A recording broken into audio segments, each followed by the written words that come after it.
بسم اللہ الرحمن الرحیم وَإِذِ اسْتَسْقَىٰ مُوسَىٰ لِقَوْمِهِ فَقُلْنَا اضْرِب بِّعَصَاكَ الْحَجَرَ صدق اللہ العظیم۔ خلاصہ رکوع نمبر 7۔ اس رکوع کا خلاصہ لکھیں۔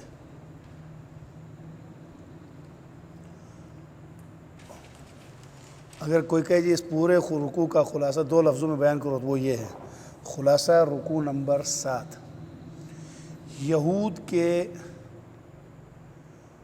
شہری زندگی میں ناکام ہونا، یہود کا شہری زندگی میں ناکام ہونا، دیہاتی زندگی میں تو تھا ہی ناکام، شہری زندگی میں بھی ان کی اس پورے رکوع کے اندر اس کی شہری زندگی ہے جس میں وہ ناکام ہو گئے۔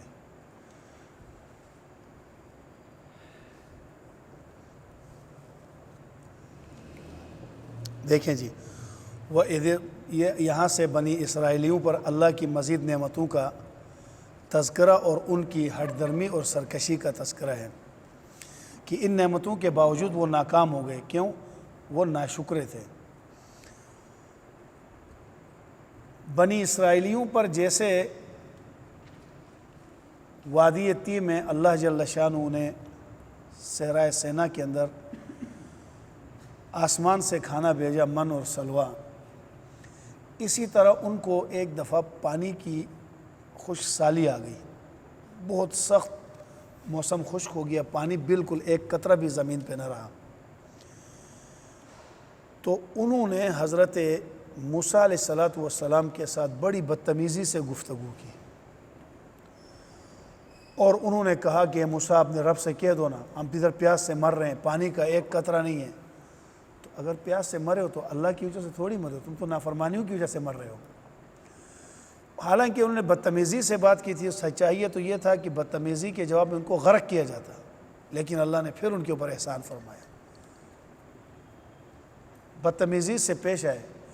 تو اب موسیٰ علیہ السلام نے دعا مانگی اپنی قوم کے لیے پھر بھی کہ وَإِذِ اسْتَسْقَىٰ، اور جب طلب کیا موسیٰ علیہ السلام نے لِقَوْمِهِ، اپنی قوم کے لیے پانی طلب کیا۔ استسقاء کا معنی ہے طلب ماء، پانی کو مانگنا، اس کو کہتے ہیں استسقاء۔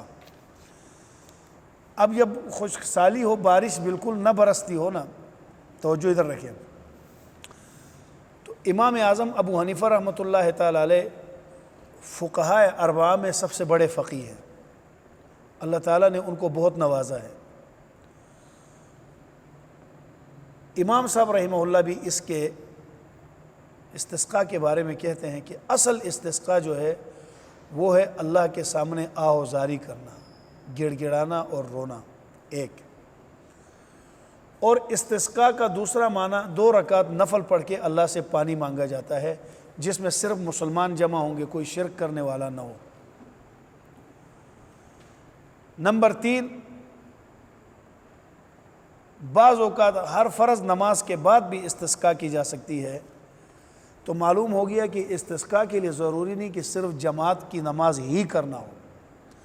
احادیث میں تینوں طریقے موجود ہیں، اسی لیے امام صاحب رحمۃ اللہ علیہ بھی فرماتے تھے کہ استسقاء جب بارش نہ برستا ہو، پانی نہ برسے اور موسم بالکل خشک ہو جائے تو اس وقت اللہ سے استسقاء، اصل میں استسقاء ہے اپنے گناہوں کی معافی مانگنا، جیسا کہ قرآن پاک میں آتا ہے نوح علیہ السلام کے واقعے میں فَقُلْتُ اسْتَغْفِرُوا رَبَّكُمْ إِنَّهُ كَانَ غَفَّارًا يُرْسِلِ السَّمَاءَ عَلَيْكُمْ مِدْرَارًا، کہ تم اپنے رب کے سامنے استغفار کرو تو یرسل السماء علیکم مدرارا، وہ آسمان سے تمہارے اوپر لگاتار بارش برسائے گا۔